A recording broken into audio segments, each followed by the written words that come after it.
Hi, I'm Frank Coel. I'm excited to share this clip with you. It's from a Content Marketing Bootcamp that I ran recently. It's on dissecting the problem of content marketing because most people aren't getting the results that they would like from their content marketing efforts. Check it out and let me know what you think. So let's jump into it. Let's talk about what I see the problem is out there today. There's something going on in our world today that's radically changing the effectiveness of marketing and advertising. We talk about things like increasing consumer behavior and the behavior around expectations due to access with their technology. I mean, think about how we travel today and how we just get around places. We don't print out maps anymore. We don't do too much preparation. I can't tell you how many times I've been hired to go do a speaking gig, and the day before someone asked me, oh, where are you going? And I say, I think I'm going somewhere it's in Reno, I know that. I don't know exactly where it's at. Literally, the night before I find out what the hotel is, because I know it's just in my phone, and I don't need to really think about it too much. And oh, by the way, directions, who cares, right? So we've become so reliant upon the technology, and it's creating expectations as consumers, right? As you guys know, sitting on hold or waiting around, we just have no time for it anymore. So this increasing consumer demand is really changing the game for a lot of organizations. In fact, the big organizations that are doing it well are making it hard for small and mid-sized companies because you have to compete on the same technology level. You have to provide that same consumer experience. So this is radically changing the game. We also live in a time where there's lots of worldwide upheaval, politically, economically. There's a lot going on, and so it's causing us as people to go through what we call revaluing. We're really starting to reconsider what's important to us and what are our personal and core values. I mean, if you think about what happened during the Great Depression and what our great-grandparents went through, they experienced something that most people have yet to experience in their lives, and it's the reason why when you were a kid running around, they said, turn off the light, you're wasting electricity. And we looked at them like they were crazy because how could you waste electricity? But they had experienced something that we didn't know about. This is kind of happening again with our economic upheaval that happened within the past 10 to 15 years, as well as all the political and worldwide unrest. And because of social media and the pervasiveness of it, it's in our faces constantly, right? You can't open your browser without seeing some sort of bad news, without some sort of news that's troubling and upsetting from our own country to anywhere else in the world. So that pervasiveness is really causing a mind shift with us as consumers. We might have a few of you here in the room, millennials. Millennials are another big conversation for anyone who's in marketing and anyone who possibly touches this particular market segment. You're concerned about millennials. Because as what we're finding with in marketing, we're saying, well, millennials don't care about owning a home, and they don't, watch TV anymore, and they're off of Facebook. We don't know how to connect with them, right? And so millennials have a different set of values than my generation did, and so they're really changing the game when it comes to marketing, really changing the game, and so we have to pay attention because that group is going to become the biggest buying power here shortly. So we have to pay attention to that. A gentleman that I follow quite a bit, some of you probably know this guy, Gary Vaynerchuk. One of my clients hired him to speak at their conference. And one of the things he said that I thought was really interesting is that we have to pay attention to what's called the Youthification of Society. We've all heard the phrase 40 is the new 30. Well, you can keep extrapolating that on up. And you can say 50 is the new 40 and 60 is the new 50. And what we're saying here is that people no longer behave in these nice, cute little demographic boxes that we used to be able to rely upon. You no longer can just carve out that persona and define those demographics and psychographics and say, that's my person. That's who I'm going after. Let's buy the list and let's get in front of them. It just doesn't work that way anymore. As people, we have access to so much due to the internet that our interests can vary in the way we shop and buy. All these things are radically changing. We're acting much younger today. We're acting much younger than we did 20, 30, 40 years ago. That's radically changing how we buy and engage with organizations. Technology is the great equalizer. Yes? Can I ask a question? You absolutely can. I'm on a roll, but you can ask a question. Absolutely. I can get on and off rolls. Okay, all right. So easy. In what way are people being more useful? In their purchasing? Do you know what, have you noticed that the demographic of who's taking selfies has radically changed? It's not just 14-year-old girls anymore. Okay. If you notice, there's a lot of 30 and 40-year-old women doing that. That is very young behavior. Okay. Okay, that's just one small example. Just go look through your social media newsfeed. You'll see who's posting what and how people are behaving. Guess who's on Facebook now? Grandma. You know, using that kind of technology was unheard of 20 years ago. Unheard of. But the great driver was the grandkids, right? The parents were posting photos of the kids. Grandma had to be there. I remember talking to an organization one day and they said, oh, but 60-year-olds, they're not on Facebook. They're not using, iPads and stuff. And I looked at them like they were the craziest thing on the planet. The very next day, I was on that boat that takes you out to Catalina. And sitting next to us was a couple that was in their 60s and 70s, and they were just both enthralled in their iPads, right? They were just dialed in. So that the technology, especially social media, has really changed that. Okay. The technology is the great equalizer, and disruption in the marketplace can come from any angle at any time. You can be a big, established, entrenched player, and you could be disruptive because now small companies have access to amazing technology at dirt cheap pricing. I mean, think about just the basic backbone of technology that every company needs. You need your productivity suite, you need your communication platform, you need a CRM. All of those things we can spin up a company and spend maybe a couple of $100s a month. Oh, by the way, throw your VoIP in there, and for maybe $250, $300 a month, we are an established, legitimate company with all of the power of a much larger company. So this is the great equalizer. People are able to get in play. Crowdsourcing, access to talent overseas, right? That's enabled by technology and making those connections happen. So this is the great equalizer, and it's creating disruption everywhere. And companies are getting blindsided left and right. When we think about every one of these examples here. If we think about companies like Uber, right? Well, what did they do? They came in and just blindsided the taxi industry. Right? They just blindsided them. Nobody saw that coming. They didn't see it coming. And now what are they doing? The taxi industry is complaining and, oh, it's not fair. Well, guess what? Business isn't fair. Right? Your job isn't to establish a marketplace and say, this is mine and nobody gets to enter it. That's not how it works. Amazon Fresh, right? Delivering groceries, produce to your door. That's a disruption. Airbnb.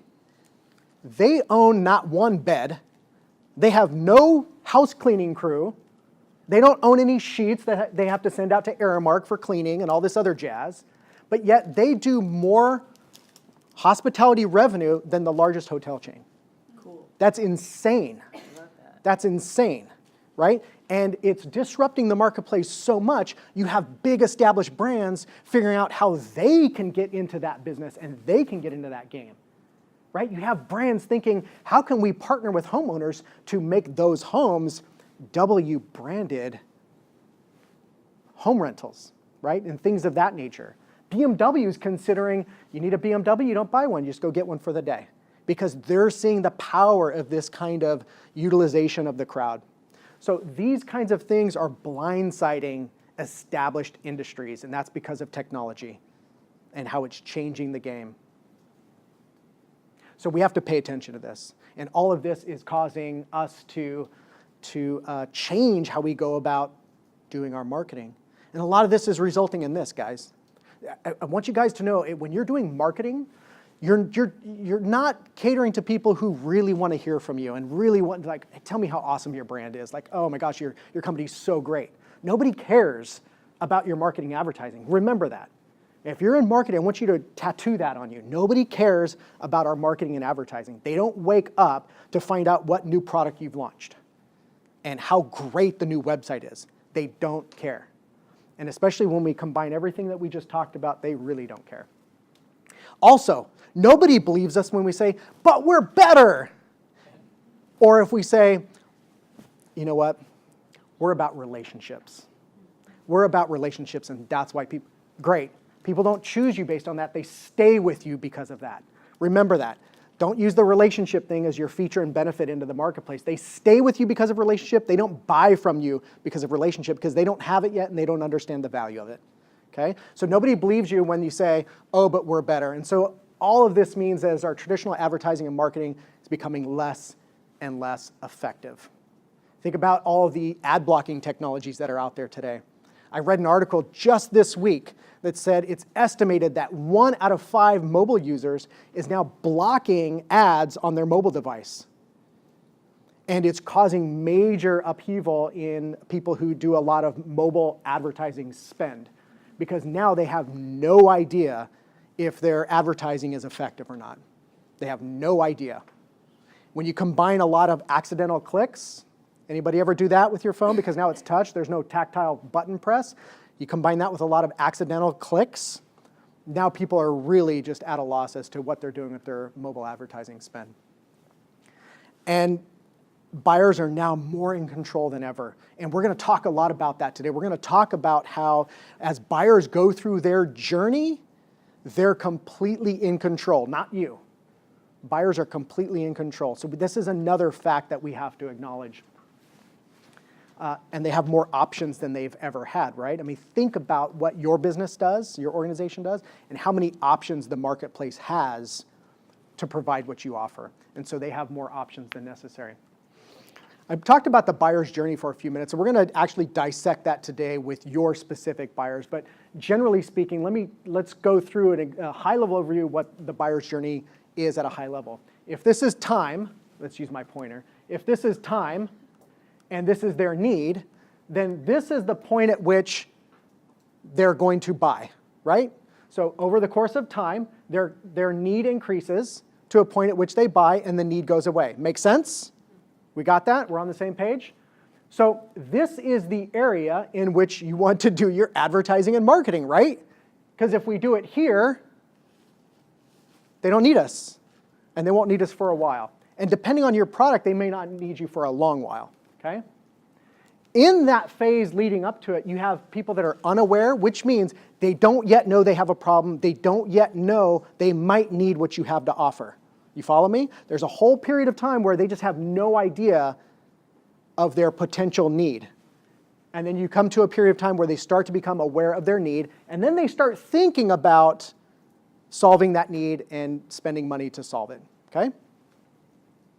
So the challenge is, when you consider that, when you're doing your advertising and marketing, I like to say, does your pitch line up with their itch?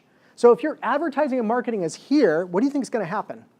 They don't even know they need you, right? They just tune you out. They have no idea. So if you're advertising and marketing and it hits this particular portion of people, just consider those wasted dollars. Just consider them wasted. Here we're getting close, but yet still we're probably too soon in their journey. Does that make sense? And then here we're getting, this is better, we're really close, and here is like really sweet, right? So what we're trying to do is we're trying to line up with people in this narrow period of time with our traditional advertising and marketing, which is to say when we're advertising our product, when we're advertising our brand. We're trying to make sure that our product and our brand is in front of the people closest to the time in which they need it, right? If we're here, good stuff is going to happen. I don't think I need to tell you what happens if you're advertising and it hits here. I don't think I need to tell you that this is very inefficient. Now, I'm not suggesting that traditional advertising and marketing in your organizations needs to stop. Certainly, if you have an element of it that's working, don't let me be the guy to derail that. Keep doing what's working, obviously. But a bulk of our spend is most likely inefficient. So that's the problem we're trying to solve.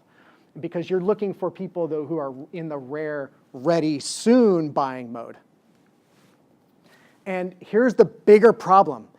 Even when they are in that aware, ready, soon mode, this space here is where they're self-educating, which means they're looking at content online, they're reading blog articles, they're downloading white papers, they're watching videos, they're looking at case studies, and they're not even talking to you.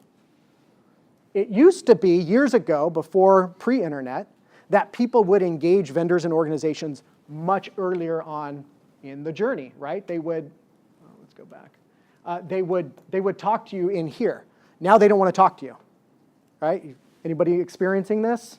I know we do. People come to us kind of already pre-sold. They've done their homework. They've gone to an event like this, right? They're going to other events and reading other materials. So when people are self-educating, that means that you only have an opportunity to really engage with them here, but the challenge is they've largely made up their mind, and they're not talking to you until late. And so this particular area here, which we're going to talk about in a moment, is your opportunity. And because of that, you've also lost the opportunity to differentiate. If they're not engaging with you until here, then they're forming their own opinions about the value of what you do all on their own. Now, if you're a marketer, and especially if you're in sales, that's scary to think about. To know that by the time you talk to somebody, they've got their mind made up, their notions, their preconceived notions already thought through. And so you have little chance to differentiate. And differentiation is what it's all about. And this is your massive opportunity.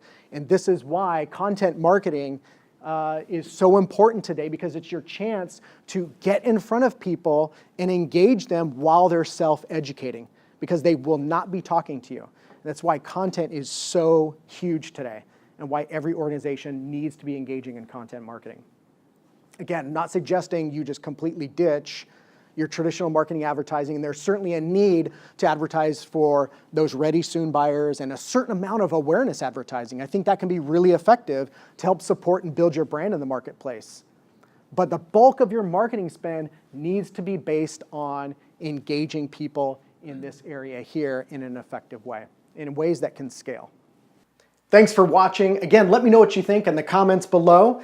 And also in the description, we have a link to some free resources based on this Content Marketing Bootcamp that we ran. So if you want to learn more and get access to those assets that we delivered in the Content Marketing Bootcamp, go to the link below, fill out the form, and we'll send it off to you.